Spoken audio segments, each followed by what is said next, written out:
5 membres de l'équipe de soins de la santé primaire se sont réunis pour leur réunion hebdomadaire de 8 heures. Cette réunion a pour but d'élaborer un nouveau plan d'action pour les clients. Sont présents Suzanne Trudel, psychologue, Francine Gagnon, infirmière, Chantal Daigle, travailleuse sociale, Élise Auger, médecin de famille. Michel Paré, pharmacien, arrivera sous peu. Bonjour, tout le monde est là sauf Michel Paré, mais nous devons vraiment commencer parce qu'il est déjà 8h10 et il faudra que je parte avant 9h. Notre premier patient aujourd'hui s'appelle Madame Girard. C'est une femme de 78 ans qui vient de se présenter à la clinique pour une évaluation. Docteur Roger, pourriez-vous commencer? Oui, certainement, et merci beaucoup de commencer la réunion. J'ai rencontré Madame Girard et sa bru la semaine dernière.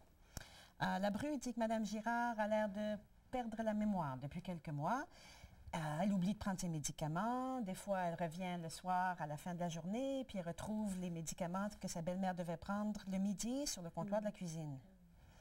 Madame Girard dit que c'est arrivé rien qu'une fois, mais elle dit aussi que c'est vrai qu'elle a de difficultés à s'adapter. Ils viennent de déménager, une nouvelle maison, elle n'a pas encore pris ses nouvelles habitudes. Elle semble un peu désorientée. Mes excuses tout le monde, je suis passé prendre un café et je me suis dit, tiens, pourquoi pas en prendre un deuxième? Est-ce que quelqu'un en veut? Oh oui, oui. Bon, remettons-nous au travail. Docteur Roger, pourriez-vous continuer? Oui, certainement. Madame Girard prend de la digoxine depuis 10 ans. Elle a eu un FA et ICC. Elle a aussi fait de l'hypertension et puis elle doit faire de l'hypothyroïdie parce qu'elle prend de la thyroxine. Autrement, un laxatif, un somnifère et un anti-inflammatoire non stéroïdien pour l'arthrite. Suzanne, tu as vu Madame Girard, toi aussi. Qu'est-ce que c'est les résultats de l'examen mental? Une minute, là. Ah oui, ici le dossier de Madame Girard. OK, voilà le dossier de Madame Girard. Lors de l'examen MMSE, elle a eu une note de 22. Elle savait la date, mais elle ne pouvait pas se rappeler des objets, ni de faire de simples calculs. Elle a reçu un score de 9 sur l'échelle de dépression gériatrique, juste sous la limite. Mais l'examen physique, y compris neurologique, montre rien, un peu d'édème dans les pieds, c'est tout. Alors, tant qu'à moi, il faudrait vraiment un examen psychiatrique. Vous ne pensez pas que je peux m'occuper de cette question dans ce cas? Excuse-moi, Suzanne, moi je dis juste que dans ce cas-ci, ça prendrait un examen approfondi.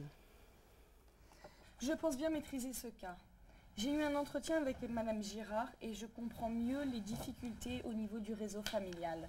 Ce qui m'inquiète, c'est l'idée que Madame Girard fait peut-être de la dépression. Madame Girard a beaucoup pleuré pendant l'entretien. Elle se plaignait d'avoir beaucoup moins d'énergie qu'avant. J'ai découvert que son fils s'est remis à boire beaucoup et sa bru craint d'être la principale soignante et de lui et de Madame Girard. Madame Girard est veuve depuis une dizaine d'années. Elle a 3 enfants. Elle vit actuellement chez son fils et sa bru, mais avant, elle vivait seule dans une petite maison à Lens-au-Caplan. Elle dit qu'elle aimerait bien vivre seule de nouveau, mais pense ne pas pouvoir le permettre financièrement. Son fils et sa bru l'ont encouragée à emménager avec eux après qu'elle ait eu une fracture de col cet hiver en glissant sur la glace. Elle arrive à faire les principales activités quotidiennes, mais a du mal à prendre un bain parce que la baignoire chez son fils est trop petite. C'est une fervente catholique. Elle voudrait brûler des bougies en mémoire de son mari, mais son fils et sa bru s'y opposent. Ils la trouvent très distraite et ont peur qu'elle déclenche un incendie. Madame Girard est très contrariée et aimerait voir un prêtre pour la réconforter. Mais jusqu'à date, elle n'y est pas encore allée. Moi, ce qui m'inquiète, c'est la fatigue. Lise, est-ce que son hypothyroïdie est bien contrôlée? Excusez-moi, je reviens dans une minute. Je dois m'occuper de ça. Elle est partie. Bon. Alors, Chantal, crois-tu que ça aiderait Mme Girard de voir un prêtre? Oui, j'y ai déjà réfléchi et j'ai contacté la paroisse locale. J'ai demandé qu'un prêtre aille la voir. Ils m'ont promis que quelqu'un irait dans les 2 prochaines semaines. C'est bien. À propos de la thyroxine, vous savez qu'il faut surveiller ça de très, très près, la Excusez-moi, thyroxine. il fallait que je m'occupe de ça. Ta question à propos de l'hypothyroïdie, oui. Il faudrait vraiment faire des analyses et trouver ce qui ne va pas. Il faudrait probablement juste rajuster la dose de thyroxine.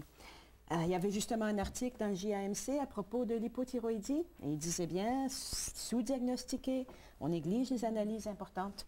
Il faut vraiment faire attention. Je vais faire une photocopie de l'article et j'en donne à tout le monde.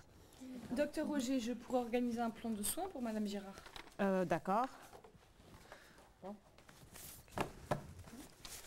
C'est déjà fini?